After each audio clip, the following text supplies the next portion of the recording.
Hey everyone, welcome to KidMotion Online. We're so thrilled that you've joined us today. Today we kick off a brand new series called 5K Run the Race.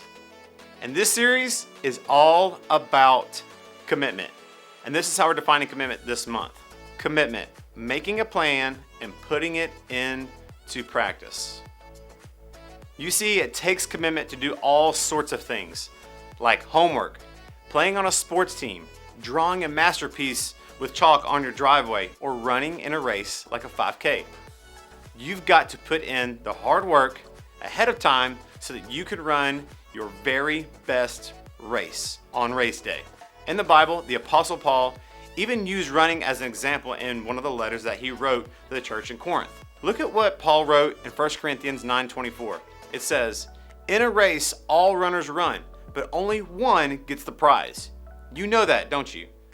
So run in a way that will get you the prize. We need commitment in our relationship with God too. We need to make a plan and put it into practice so we can grow more and more like Him. Ultimately, we can receive this prize if we decide to practice what matters most. Which brings us to our main point. Keep practicing what matters most. All right, let's say it together one more time. Everyone together, you ready? Keep practicing what matters most. Good job. And here's our memory verse for this month. It's found in 1 Timothy 4:8. It says this, "Training the body has some value, but being godly has value in every way. It promises help for the life you are now living and the life to come." Now, there are emotions that go along with this memory verse, and it goes like this.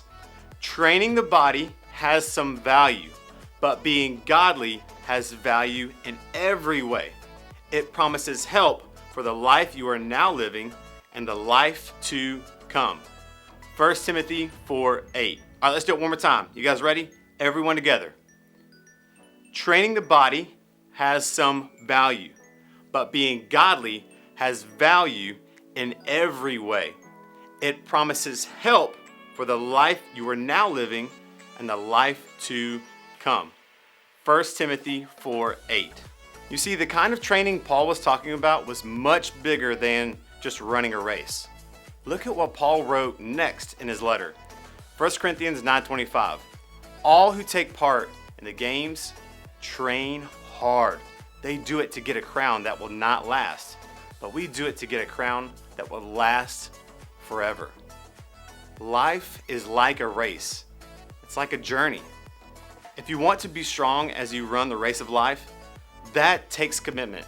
You have to keep practicing what matters most. Remember, Jesus told us what matters most. Love God and love others. We can learn to live that out when we take the time to practice our training steps. Hey, before we jump into worship, just know that we're thinking of you guys. We're praying for you. If there's anything you need at all, please reach out. But we're super excited about this new series called 5K Run the Race. You're in for a real treat. All right, let's go ahead and jam out.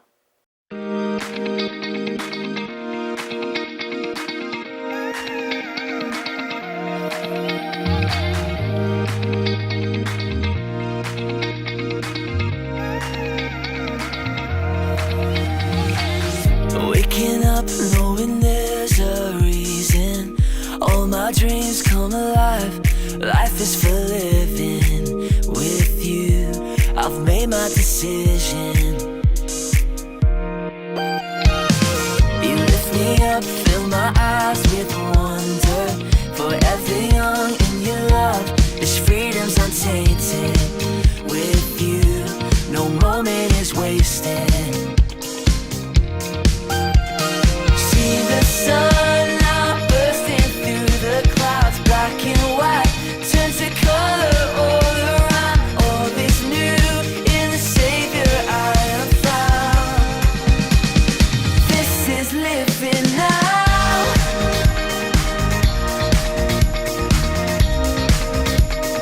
This is living now.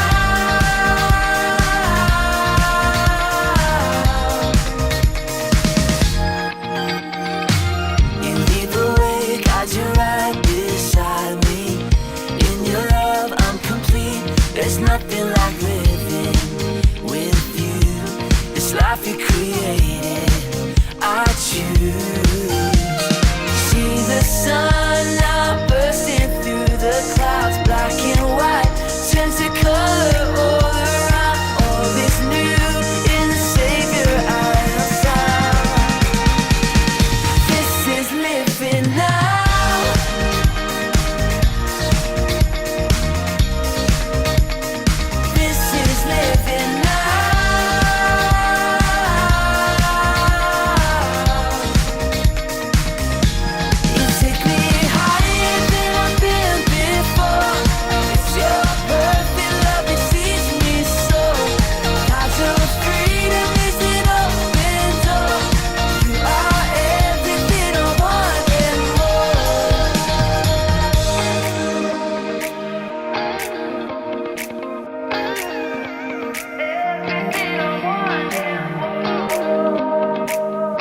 I got something to say and it will be heard.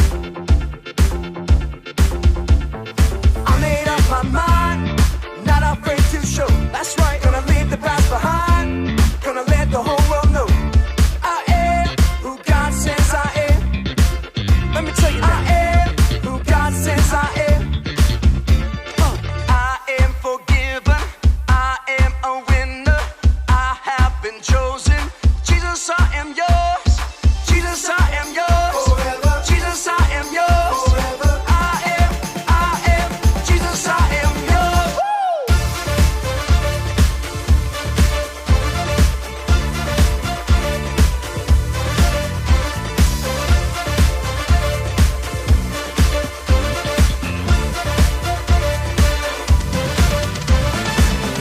I belong to the one who saved me.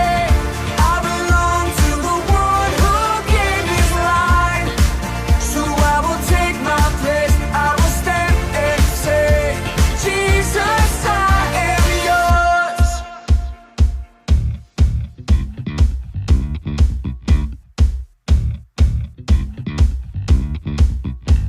I am who God says I am. I am who God says I am. Let's go. I am who God says I am.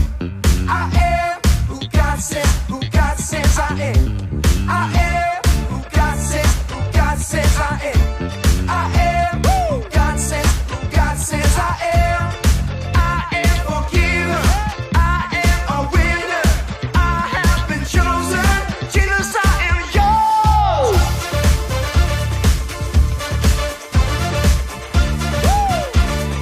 Jesus, I am yours.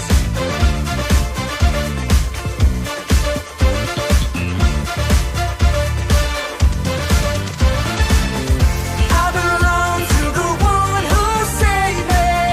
I belong to the one who gave his life. So I will take my place. I will stand and say, Jesus, I am yours. I belong to the one who saved me. I belong to the one who gave his life. So I will take my place. I will stand and say, Jesus, I am who God says I am. I am who God says I am. I am who God says I am. I am who God says I am. You know I am who God says I am. I am who God says I am.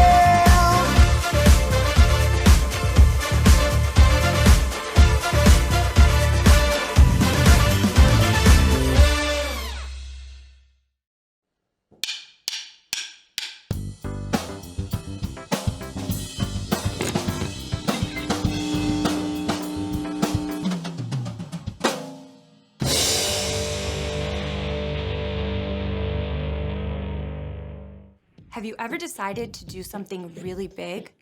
Like learn how to play guitar? Or, make friends with the new kid down the street? Maybe you even want to bake a master chef-worthy cake for your mom's birthday. You're super excited to get started, but then you sit down with the guitar and...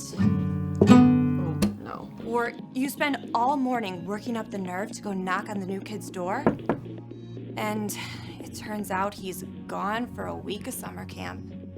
Then you find the recipe for that amazing cake, and it's crazy. Doing big things takes work. It takes making a plan and then sticking with it. There are calluses along the way, patience and courage in building a friendship, and definitely some mess. But when you follow through, you find the music, you grow a friendship, you create amazing edible art. And through it all, others can see how God has given you the strength to stick with it. That's why commitment is an amazing way to worship God with your life, because worship is about more than just singing loud. It's all about living loud.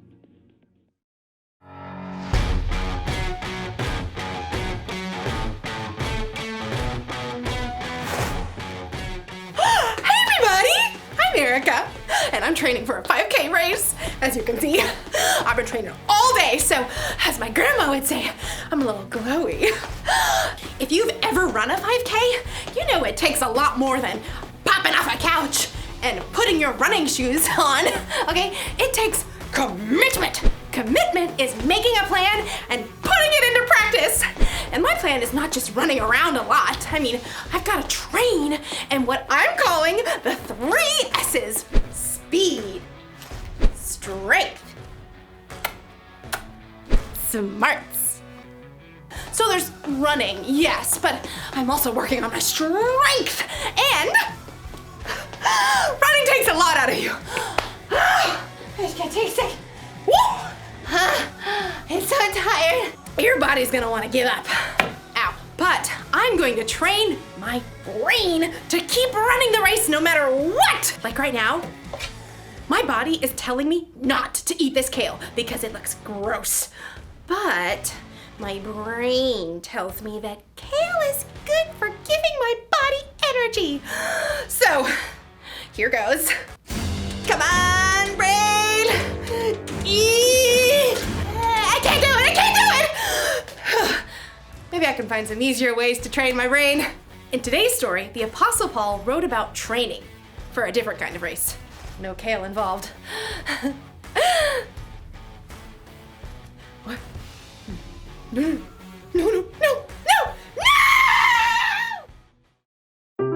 The Bible. It's 66 books of history, stories, letters, and poetry that fit together to form God's one big story. The epic adventure of how He created us and loves us so much that He made a way to rescue us. As we travel through the Bible, from Genesis to Revelation, we discover people who met God and found their lives changed forever. Now, for an amazing story inspired by the book of 1 Corinthians, chapter 9, verses 24 through 25. Did you know that some writers of the Bible talk sports? Well, not every sport, but at least one that you are familiar with. Yep, running. Running has been around ever since God created people. In fact, the Apostle Paul uses running as an example in one of his letters to the church in Corinth. In a race, all the runners run, but only one gets the prize. You know that, don't you? So run in a way that will get you the prize. Now, Paul is talking about more here than just running, but first you have to understand what it takes to run a long race. Let's say you want to run a marathon. That's 26.2 miles. There's no way you can just hop up off the sofa where you've been playing video games for months and run that far. So, you need a plan. When I was preparing for my first marathon, I found this plan. I started training more than 4 months ahead of the race, and I started with just a few miles at a time. Once you've got a plan, well, then you gotta move. That means short runs, long runs, and cross-training to work other muscles and prevent injury. Next up, you've got to fuel. Plenty of water, of course. Plus, you need healthy carbs for your long runs like bananas. And maybe some spaghetti and meatballs.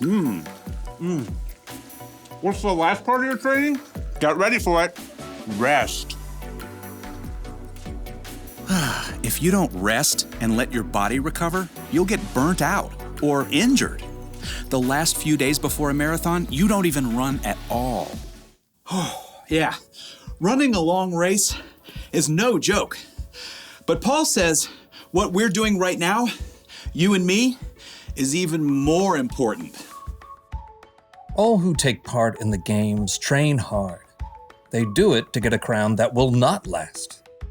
But we do it to get a crown that will last forever. So I do not run like someone who doesn't run toward the finish line. I do not fight like a boxer who hits nothing but air. Paul packs a lot of weight into just a few sentences. Whether you planned it or not, we are all running a race right now.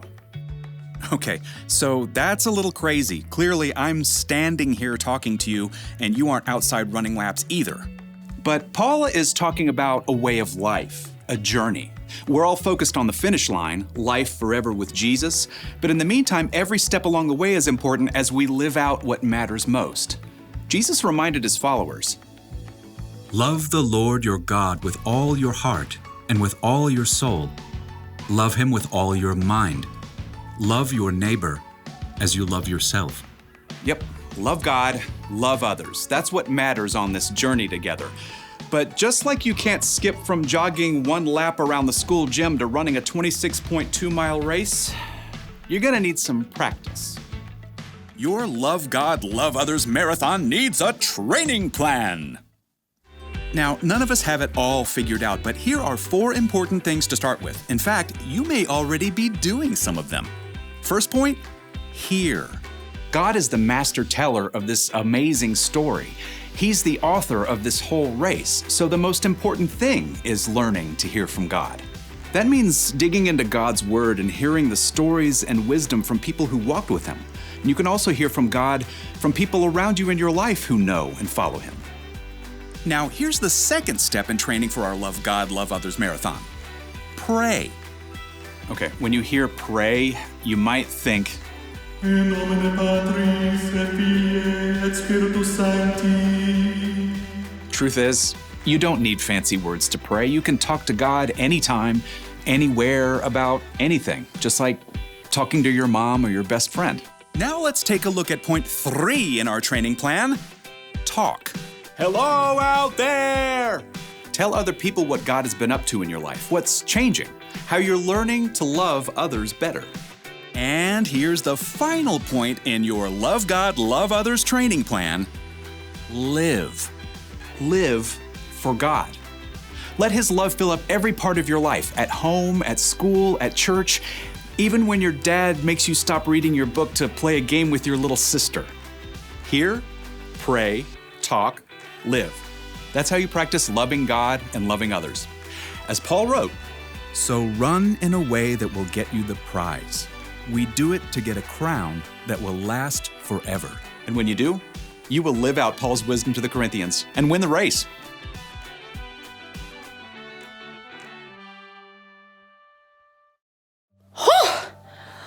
When the Apostle Paul wrote about running a race, it was about way more than a 5K. It was about life, because sometimes life can feel like a race.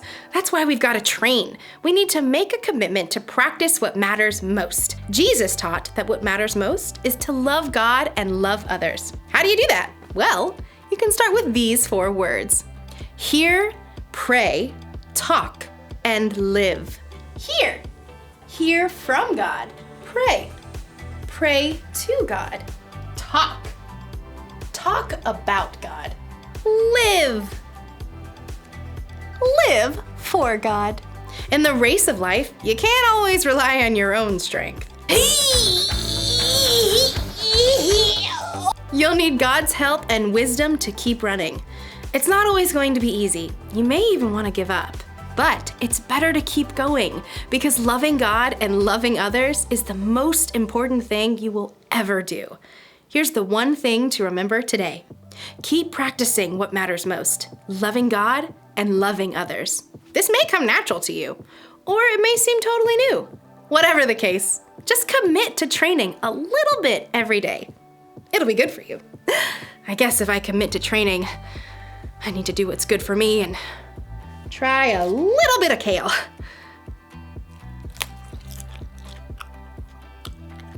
Hey, that's not bad. I feel more energetic already. Oh yeah, here we go. I'm ready, and I'm a fan of kale.